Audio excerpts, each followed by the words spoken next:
먼저 오늘 저희가 전체 회의가 오늘 여야 간사 간의 협의로 이루어진 게 아니라 저희가 12월에 저희가 소청 심사 소위원회가 10일 날 잡혀 있었고 11일 날 오늘은 전체 회의가 미리 여야 협의안에 저희가 잡혀 있었던 겁니다. 그런데 갑작스럽게 여야 협의가 안 됐다라는 말씀을 제가 듣고 이 말은 꼭 속기록에 남겨야 되겠다라는 말씀을 했고, 반대로 교육위 같은 경우는 오늘 11시에 여야 협의 없이 교육위 전체 회의가 열린다고 합니다. 그런데 거기는 장차관 출석을 하고 싶다고 하는데 위원장이 참석을 지금 출석하지 말아라라고 하고 있다고 합니다. 이건 무슨 시츄에이션입니까? 지금 이 계엄 선포가 떨어진 이후로 지금 문체부 장관은 대통령이 하지 못하는 역할을 장관이 직접 현장에 나가서 해야 될 역할들을 해야 됨에도 불구하고 여야 합의가 없었기 때문에 오늘 불출석한다? 이거 유인천 장관에게 다시 저희가 이 속기록에 정확하게 남겨서 여야 합의가 있었습니다. 오늘 전체 회의가 잡혀 있었고 거기에 피감 기관들까지 좀 더 오늘 출석해서 현장의 얘기를 좀 목소리를 듣고 싶었던 그런 회의였습니다. 그런데 갑자기 번개처럼 오늘 회의가 잡힌 것처럼 지금 문체부 장관이 그렇게 말씀을 하셨는데 이 부분에 있어서는 반드시 짚고 넘어간다는 말씀을 드립니다. 그리고 더 이어서 의사 진행 발언이 있지만 다른 의원님들 먼저 말씀을 듣고 제가 추가적으로 의사 진행 발언을 한다는 말씀을 드립니다.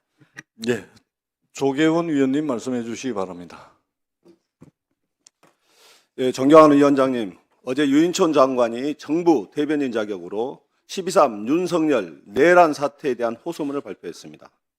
12.3 비상계엄령을 발표한 내란 수계 윤석열의 계엄 포고문과 결을 같이 하는 호소문이었습니다.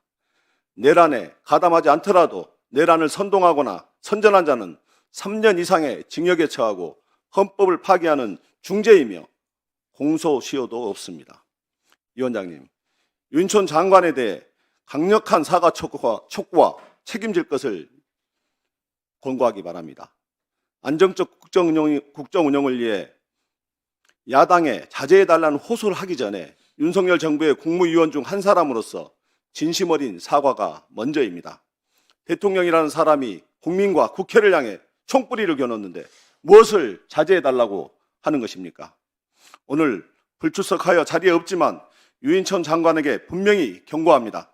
현 대한민국의 위기를 불러온 코리아 리스크의 주체는 피와 목숨 바쳐 세운 대한민국의 민주주의를 군홧발로 짓밟고 국민을 불안에 떨게 한 내란 수괴 윤석열과 내란 공범과 그의 동조한 부역자들입니다.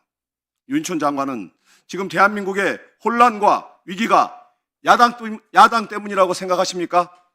스스로 내란의 후견인으로 역사의 죄인이 되는 길을 택하시겠습니까?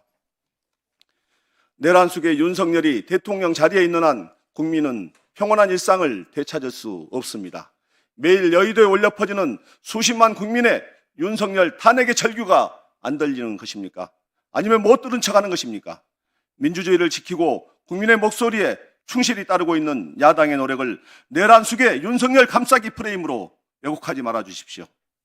유인촌 장관은 내란 사태에 대한 호소문에서 위기의 시대 국민을 구하는 것은 차분한 법치라고 말하였습니다. 현재 헌법과 법률에 따라 12.3 윤석열 내란 사태를 수습하는 것은 내란 수계 윤석열의 즉각 퇴진이나 탄핵 그리고 부역자들의 엄정한 처벌로부터 시작됩니다. 다음으로 오늘 이 자리에 출석하지 않은 문화체육관광위원회 국민의힘 의원님들께도 한 말씀 드리겠습니다. 여행 이염국 대한민국, 이 수치스러운 낙인은 내란 수계 윤석열의 친위 쿠데타가 남긴 처참한 흔적입니다.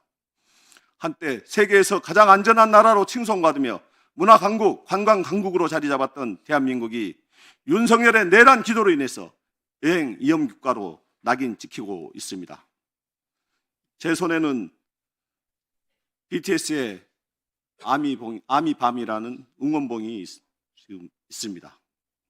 12.3 윤석열 내란 사태 이후 K-팝에 열광하던 응원봉은 윤석열 탄핵을 열망하는 응징봉이 되었습니다. 연말 분위기에 들떠 있어야 할 우리 MZ세대들은 민주세대가 되어 혹한의 거리에서 탄핵을 외치며 국회를 지켜주고 있습니다. 국회 앞 광장을 민주주의 축제의 장으로 만들며 내란 속에 윤석열이 초래한 대한민국 리스크를 세계인이 감동하는 K민주주의로 승화시키고 있습니다. 이제라도 국민의힘 의원 여러분은 국민의 목소리를 제대로 듣기 바랍니다. 국민의 분노를 가슴에 새기고 역사 앞에 부끄럽지 않은 선택을 하기 바랍니다. 국민의 윤석열 탄핵 명령을 받들기 바랍니다. 헌법 제46조 제2항 국회의원은 국가 이익을 우선하여 양심에 따라 직무를 행해야 합니다. 대한민국 국회의원에게 헌법이 부여한 기본 책무입니다. 국회의원의 가슴에 단 배지는 국민의 목소리를 제대로 대변하라는 것입니다. 국민은 고통과 분노로 내란 속의 윤석열 탄핵을 외치고 있습니다. 그리고 정략적 계산에만 몰두하는 국민의힘의 모습에 국민은 더욱더 분노하고 있습니다. 존경하는 배현진 의원님께서 표결 참여 의사를 밝혀주셨다는 소식에 감사의 말씀을 드립니다. 국민의 불안을 잠재우고 나라를 정상화하는 유일한 길은 대통령 탄핵뿐입니다. 부디 이 길에 함께해 주십시오. 존경하는 진종호 의원님께 호소합니다. 언론은 진종호 의원님이 권총 대신 탄핵 반대 총대를 맸다고 비판하고 있습니다. 부디 국민의 사격 영웅답게 윤석열 탄핵의 관역을 놓치지 말아 주십시오. 그리고 박정하 의원님, 김승수 의원님, 신동욱 의원님, 정현욱 의원님, 국회의원은 국민만 바라봐야 합니다. 탄핵 트라우마를 운운하기에 앞서 윤석열 내란 사태로 겪고 있는 국민의 계엄 트라우마를 치유하는 데 최선을 다해 주십시오. 헌법이 부여한 국회의원의 의무를 다해 14일 윤석열 탄핵 표결에 참여해 주십시오. 이것이 바로 국민의 명령입니다. 네. 수고하셨습니다.